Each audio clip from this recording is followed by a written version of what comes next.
کتوں کے بارے میں ابھی میرا بیان ہوا, مجھے نہیں پتا تھا کہ کتوں کے بارے میں ہوا ہے. میں تو کتوں کے بارے میں سمجھ رہا تھا وہ بیان, کہ میں گلی محلے کے کتوں کو برا بلا کہہ رہا ہوں. برا بلا تو نہیں, یعنی بتا رہا ہوں کہ بھائی ان کو نسل کنٹرول کرو.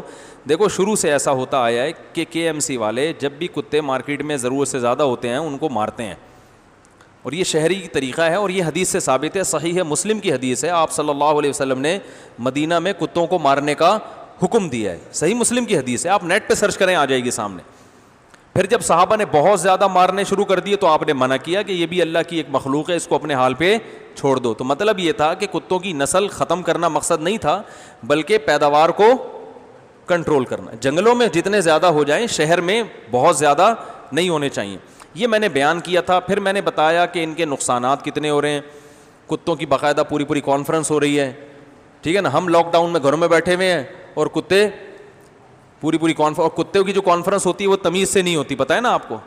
ہم تو بات کریں گے آرام سے. کتوں کے جب اجتماع ہوتے ہیں نا تو پورے کتے پن پہ آئے ہوئے ہوتے ہیں. وہ اتنا شور, رات کو آنکھ کھل جاتی ہے. وہ کتا اس محلے کا غلطی سے اس محلے میں آ گیا, بغیر پاسپورٹ ویزے کے وہ اس علاقے میں داخل ہو گیا, وہ سارے کتے مل کے اس کو مار رہے ہیں, پیٹ رہے ہیں, زخمی کر رہے ہیں اس کو. وہ بیچارہ بھاگ رہا ہے, کبھی ادھر بھاگ رہا ہے. پھر اتنے میں وہ ابھی بھاگا تھا, دوسرے کتے پہ نظر پڑ گئی. تو کتوں کا تو سارا دن کام ہی یہی ہوتا ہے کہ بس وہ بارڈر کی حفاظت کر رہے ہوتے ہیں, اس محلے میں کوئی دوسرا کتا نہیں آئے. یہ کتے کی فطرت ہے. پھر کوئی ایک اجنبی کپڑوں میں کوئی آدمی آ جائے, اس کو بھونکنا شروع. بھکاری آتے ہیں نا, وہ لباس ان کا چینج ہوتا ہے, وہ پورے کتے ایک گلی سے لے کر دوسری گلی تک اس کا استقبال کر رہے ہوتے ہیں. اور پھر ایکسیڈنٹ کتنے ہو رہے ہیں, بائکوں کے نیچے آ رہے ہیں, گاڑیوں کے نیچے آ رہے ہیں. گاڑیوں کو بھی نقصان ہو رہا ہے, بائکوں کو بھی نقصان ہو رہا ہے, لوگوں کو بھی نقصان ہو رہا ہے, مگر NGOs کی طرف سے پابندی ہے کتا مارنے پر. تو اس میں نے کہا تھا کہ گورنمنٹ کو کچھ نوٹس لینا چاہیے, لوگوں کا خیال کرے. کل فون آیا, ایک صاحب نے کہا میں نے مرغیاں پالی ہوئی تھیں, 2-3 کتے آ کے کھا گئے. اب ظاہر ہے کتے جب اتنے بڑھیں گے تو ان کو خوراک بھی چاہیے نا. اور ایک دفعہ کتا جب کسی مرغی کو کھا لینا تو پھر وہ اس کو یہی چاہیے, لائیو گوشت ہی چاہیے اس کو. پھر وہ بسکٹوں پہ اور ڈبل روٹیوں پہ گزارا نہیں کرتا. اس کو ایک مرغا منہ کو لگ گیا, اب مجھے اپنے مرغے پہ ترس آ رہا ہے. یہ ہمارے یہاں بھی مرغا ہم نے پالا ہوا ہے, مرغیاں پالی ہوئی ہیں. میں کہتا ہوں بیٹا کسی بھی وقت تیرا انا للہ ہو سکتا ہے, بتا دوں میں, کیونکہ کتے اب کتے پن پہ آ گئے ہیں. تو اب کیا ہوا یہ میں نے بیان کیا, اور حدیث سے بھی ثابت ہے, کنٹرول کرنے کا حکم ہے. اس پہ جو فیس بک پہ نیگیٹو, کچھ لوگوں نے پازیٹیو کمنٹس بھی کیے, اتنے نیگیٹو کمنٹس کہ اسلام کا یہ مفتی غلط نقشہ لوگوں کے سامنے پیش کر رہا ہے, اسلام تو رحم کا مذہب ہے, کتے کو پانی پلانے پر ایک شخص کو بخش دیا گیا, حدیث میں آتا ہے. تو یقیناً جانوروں کے ساتھ ہمیں رحم کا حکم ہے. یہ حدیث بالکل صحیح ہے کہ ایک شخص نے پیاسے کتے کو پانی پلایا تھا تو اللہ نے اس کے گناہوں کو معاف کر دیا. یہ بالکل صحیح حدیث ہے. یہ بھی حدیث میں آتا ہے کہ ایک عورت نے بلی کو باندھ کے رکھا اور بھوکا پیاسا مار دیا اس کو, اس کی وجہ سے اللہ نے اس کو جہنم کی آگ میں ڈال دیا. تو یہ بالکل ٹھیک ہے کہ آپ صلی اللہ علیہ وسلم نے جانوروں کے ساتھ احسان کا, بولو بھائی, حکم دیا ہے. مزید حدیثیں بھی ہیں. حدیث میں آتا ہے کہ ایک پیغمبر تھے, ان کو ایک چیونٹی نے کاٹ لیا تو انہوں نے ساری چیونٹیوں کو جلا دیا. تو اللہ نے وحی کی کہ ایک چیونٹی سے انتقام لینا تھا تو باقیوں سے انتقام کیوں لیا آپ نے. تو ایک سے زیادہ چونٹی بھی بلا وجہ مارنا اسلام میں جائز, بولو نا بھائی, نہیں ہے. وہ بھی بلا وجہ کیوں, تو اس پہ بھی اللہ تعالیٰ ناراض ہوتے ہیں. اور حدیث میں آتا ہے کہ ایک اونٹ نے شکایت کی کہ یا رسول اللہ میرا مالک میری خوراک کا خیال نہیں رکھتا. اللہ نے اس کو قوت گویائی عطا فرمائی. تو آپ نے فرمایا کہ یہ شکایت کر رہا ہے کہ اس کا مالک اس کا خیال نہیں کرتا, اور آپ نے فرمایا تم سے ان جانوروں کے بارے میں بھی قیامت کے دن سوال ہوگا. لیکن اسلام چونکہ دین فطرت ہے, اتنا پروٹوکول جانور کو دینا کہ انسان ایک طرف اور جانور, بولو بھائی آگے. اب چیونٹی بلا ضرورت مارنا جائز نہیں ہے, لیکن گھر میں بل ہو, چیونٹیاں ہوں, کیڑے مکوڑے ہو تو فنائل کے پوچھے لگتے ہیں کہ نہیں لگتے؟ وہ فنائل کی بدبو سے کیا وہ ان کی صحتیں اچھی ہوتی ہیں بھائی؟ مرتے ہی ہیں نا, تو کیوں مارتے ہیں کہ بھائی یہ گھر ہے, یہ چیونٹیاں مکوڑوں کے رہنے کی جگہ نہیں ہے, یہ کس کی جگہ ہے؟ انسانوں کی جگہ. وہ نبی تو جنگل میں بیٹھے ہوئے تھے, وہاں ایک سے زیادہ چیونٹی مار دی تو اللہ نے وہی کی, تنبیہ کی کہ کیوں ماری ہیں. لیکن گھر میں فنائل کے پوچھے بھی لگیں گے. چھپکلی نقصان دہ جانور ہے, تو جہاں انسان کو نقصان پہنچانے والی چیز آئے گی تو اسلام نے اس انسان کو پہلے فوکس کیا ہے, جانور بعد میں, کیونکہ یہ کائنات جانوروں کے لیے نہیں بنی, یہ کس کے لیے بنی ہے؟ انسانوں کے لیے. اور یہ سارے جانور اللہ نے انسانوں کی خدمت کے لیے پیدا کیے ہیں. بعض صحابہ نشانے بازی سیکھنے کے لیے مرغیوں کو نشانہ لگاتے تھے. نبی صلی اللہ علیہ وسلم نے اس سے بھی منع کیا کہ نشانہ کسی بے جان چیز کو لگاؤ, جانوروں پہ نشانے بازی بولو بھائی مت کھیلو. ایک صحابی نے ایک جانور کے جو ایک چڑیا یا کوئی پرندہ تھا اس کے بچے اٹھا لیے گھونسلے سے, تو آپ صلی اللہ علیہ وسلم نے سختی سے منع کیا کہ ماں کو تکلیف ہو رہی ہے. آپ نے فرمایا کہ جاؤ یہ بچے واپس لے جا کے گھونسلے میں رکھو. فقہا نے یہاں تک لکھا ہے کہ جو بھینس گائے کا بچہ اور بکری کے بچے کو ماں سے جدا کرنا جائز بولو بھائی نہیں ہے. یہ گوالے کیا کرتے ہیں, بھینس نے بچہ دیا, بچے کو بیچ دیا, وہ بھینس اتنی شدید تکلیف میں آتی ہے, وہ منظر دیکھا نہیں جاتا جو اس کے, اس لیے علماء نے منع کیا اس سے انہی احادیث کی روشنی میں. شدید ضرورت کے بغیر آپ جانور کو بھی تکلیف نہیں دے سکتے. لیکن جہاں معاملہ ہوگا انسان کا تو پہلے انسان ہے, جانور بعد میں. یہی وجہ ہے کہ آپ صلی اللہ علیہ وسلم نے حرم میں بھی بعض جانوروں کے قتل کی اجازت دی ہے.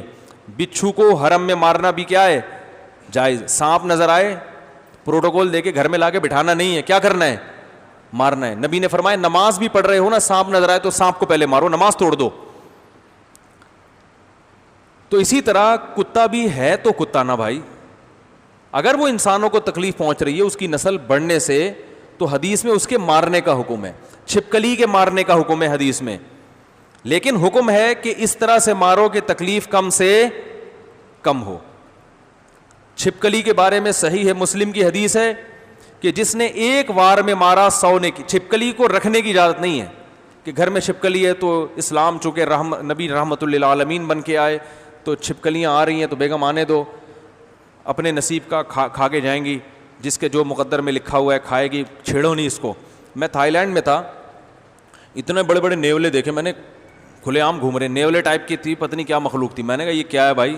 انہوں نے کہا یہاں جانوروں کو مارنے کی اجازت نہیں ہے. اور میں نے کہا اس کو دیکھ کے تو ڈر لگ رہا ہے, کہہ رہے ہیں یہ کاٹتا واٹتا نہیں ہے, پھر بھی ہے تو عجیب وحشتناک سا جانور نا, گھوم رہے ہیں کھلے عام, بدماشی ہے. انسان جائے گا تو ویزا پاسپورٹ اتنی ٹینشن ہے, باقی ساری چیزیں گھوم رہی ہیں. تو وہ جنگل کی چیزیں ہیں, وہ ادھر لا کے کیوں چھوڑی ہوئی ہیں؟ اب یہیں شیر گھوم رہے ہوتے کتوں کی جگہ, اور میں بیان کرتا بھائی ان شیروں کو مارو, کہتے ہیں توبہ توبہ, اسلام میں تو جانوروں کو کے ساتھ حسن سلوک کا حکم ہے, اور یہ مفتی لوگوں کو غلط گائیڈ کر کے جانوروں کو مارنے کا حکم دے رہا ہے. تو یہ بیوقوفی والی بات ہوتی نا.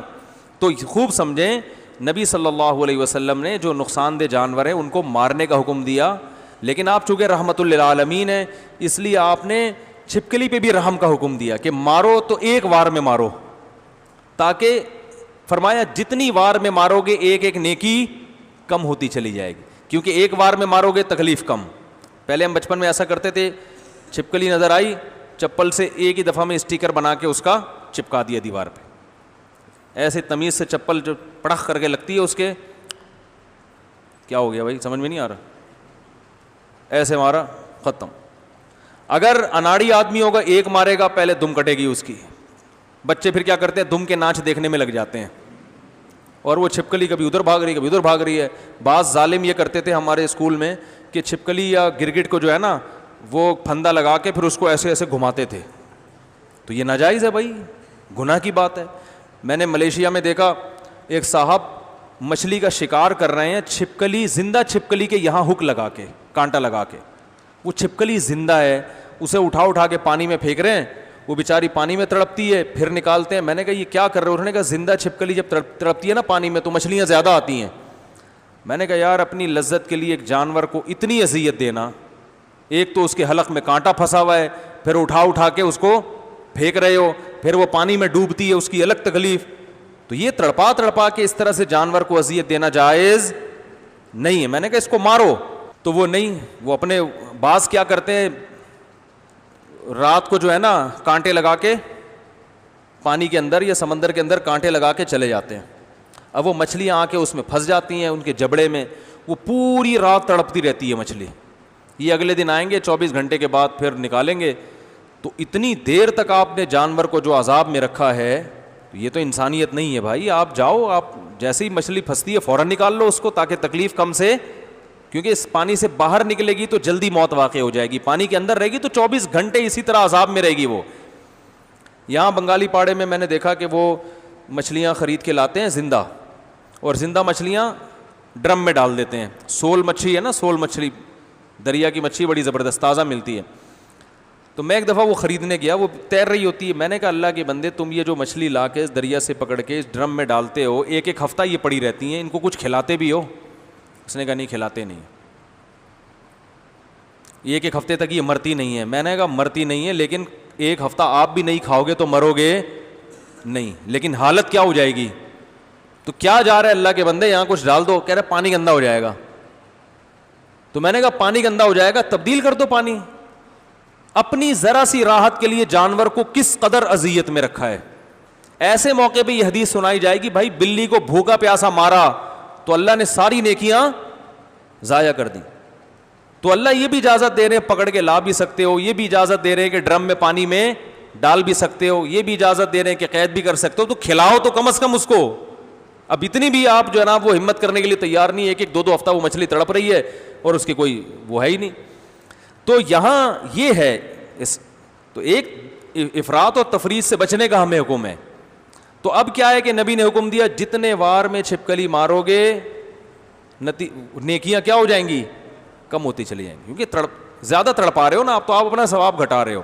تو یہ اعتدال کا راستہ ہے جو ہمیں اسلام نے دیا ہے. جانور ذبح کرنے کا حکم ہے. ذبح کر کے کھانے میں آپ کو بھی فائدہ اور جانور کو بھی تکلیف نسبتاً کم ہوتی ہے، کیونکہ بلڈ نکل جاتا ہے نا. تو جیسے جیسے بلڈ نکلتا ہے تو حس ختم ہوتی چلی جاتی ہے.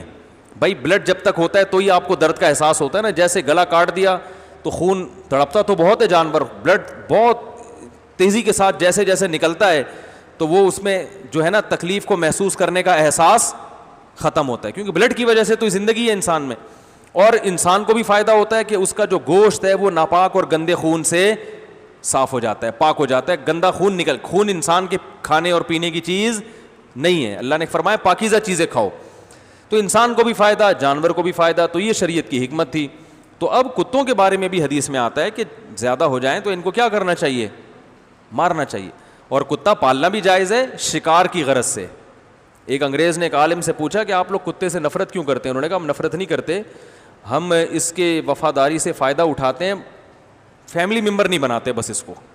آپ نے تو انسانوں کو اولڈ ہوم میں جمع کرا دیا ابا کو، اور کتے کو گھر میں لا کے گلے لگ رہے ہیں. لوگ کہتے ہیں نا وہ اتنا اچھا کتوں کے ساتھ سلوک ہے، اور مسلمان دیکھو کتنا گندا سلوک کرتے ہیں. مسلمان ابا کو گلے لگاتا ہے، کتے کو کہتا ہے بھائی آپ ہو تو کتے نا، وفادار ہو تو آپ کو ہم خیال کریں گے آپ کا. آپ وفاداری اللہ نے آپ کی ہمارے لیے رکھی ہے، اس وفاداری کا ہم آپ سے فائدہ اٹھائیں گے. وہ یہ ہے کہ گیٹ پہ چوکیداری کرو، کوئی آڑا ترشا آدمی آتا ہے اطلاع دے دینا مجھے. تو یہ اس طرح شکار کے لیے بھی کتا پالنا جائز ہے. قرآن میں اللہ نے ذکر کیا کتے سے شکار کر سکتے ہیں آپ. تو ان کاموں کے لیے کتا رکھیں. بلا وجہ کتا رکھنے کی بھی اجازت بولو نا نہیں ہے. اور یہ جو یورپ میں کتے پالنے کا اتنا زیادہ رواج، میں آسٹریلیا گیا تھا، اتنے خوبصورت کتے کہ جو کتے کو پکڑ کے کھڑا ہوتا ہے نا وہ کتا لگ رہا ہوتا ہے اس کے آگے. صحیح بتاؤں آپ کو میں نے کہا کہ اس سے مالک سے زیادہ تو یہ زیادہ خوبصورت ہے. بعض دفعہ یہ شبہ ہوا کہ یہ کہیں کوئی کسی کھلونے کی دکان میں تو ہم نہیں کھڑے ہوئے، اتنے خوبصورت کتے. تو کتا آپ پال سکتے ہیں شکار کے لیے یا حفاظت کے لیے. یہ انسان کی خدمت کے لیے پیدا کیا اللہ نے. تو بلا وجہ اسلام میں کتا پالنے کی بھی اجازت نہیں ہے. تو یورپ میں جو کتا پالنے کا اتنا زیادہ رواج آیا، فیملی پلاننگ کی برکات ہے. یہ سمجھ میں آ رہی ہے بات. انہوں نے کہا دو بچے، جب دو بچے ہونا شروع ہوئے تو پھر کیا ہے کہ وہ ظاہر ہے ایک بیٹی بالغ ہو کے ادھر چلی گئی اور لڑکا کہیں اور چلا گیا، ابا اماں اکیلے. تو جب خاندان ہی آہستہ جب بچے دو ہوں گے تو چچا ماموں بھی آہستہ آہستہ مارکیٹ سے شارٹ. ظاہر ان بچوں کی جب اولادیں ہوں گی تو ایک عدد چچا ہوں گے. بھائی دادا کے 2 ہی بچے ہوئے تھے نا، ایک بیٹا ایک بیٹی. تو نہ جو بیٹی کے بچہ ہوا تو اس کی بس ایک ماموں ہے، ماموں کے علاوہ نہ خالہ نہ پھپھو کچھ بھی نہیں. اور جو لڑکے کی اولاد ہوئی اس کی ایک پھپھو ہیں، نہ خالہ نہ ماموں نہ چاچا کچھ بھی نہیں، تو ہے ہی نہیں. اور پھر شادیاں دیر سے تو دادا بھی نہیں ہے. تو نتیجہ کیا نکلا کہ ہمارے ہاں جیسی محبتیں ہوتی ہیں نا, یہ بڑا خاندان ماشاءاللہ محبتیں ہوتی ہیں, تو ان کے ہاں محبتیں ختم. تو کتے سے ان کو وفا نظر آئی کہ کتا کھلاؤ تو دم ہلاتا ہے, اولاد کو کھلاؤ 18 سال میں نکل لے گی یہ. تو ابا کو پتا ہے کہ یہ میرے کسی کام کی, بولو بھائی, نہیں ہے. میرے کتا مجھے محبت دے گا, انسان مجھے محبت نہیں دے گا. یہ گورے کی اپنی ریسرچ بتا رہا ہوں, میں نے پڑھی ہے. گوروں نے خود لکھا ہے کہ فرانس میں اور یورپ میں جو کتا پالنے کا رواج آیا ہے یہ 2 بچے ہی اچھے کے بعد آیا ہے. تو ان کو چونکہ محبتیں ختم, لہذا کتوں سے دل لگا رہے ہیں وہ. تو آپ کو بھی اگر یہی کرنا ہے پھر آپ کتے پالیں ہول سیل کے حساب سے. میری گلی میں 25-30 کتے گھوم رہے ہیں, گھر میں لے جائیں آپ. لیکن اگر آپ چاہتے ہو کہ جو بھائی کتا وفادار ہے لیکن انسان سے زیادہ نہیں ہے, سب سے زیادہ محبت انسان کو کس سے ملتی ہے؟ انسان سے. آپ کے جنازے پہ آپ کی اولادیں روتی ہیں, بیٹیاں روتی ہیں, سمجھ رہے ہو, اور صدیوں سالوں یاد کرتے ہیں, دعائیں کرتے ہیں آپ کے لیے, صدقات و خیرات کرتے ہیں. تو ان سے پہلے محبت ہے بھائی. کتے بھی اچھا جانور ہے, کام لو اس سے, ٹھیک ہے نا. تو بس اس کے ساتھ اچھا سلوک کرو, اس سے کام لو. اور قتل کرنے کا حکم ہے, گورنمنٹ کو چاہیے کہ ان کتوں کو قتل کرے. ہاں, قتل کرنے کا طریقہ کوئی ایسا استعمال کرے جس میں تکلیف کم سے کم ہو. یہ ہے. پھر بھی سمجھ میں نہیں آئی, ایک نے لکھا ہوا تھا مفتی صاحب نے, چھوڑا بھی زیادہ ہو جائے گی.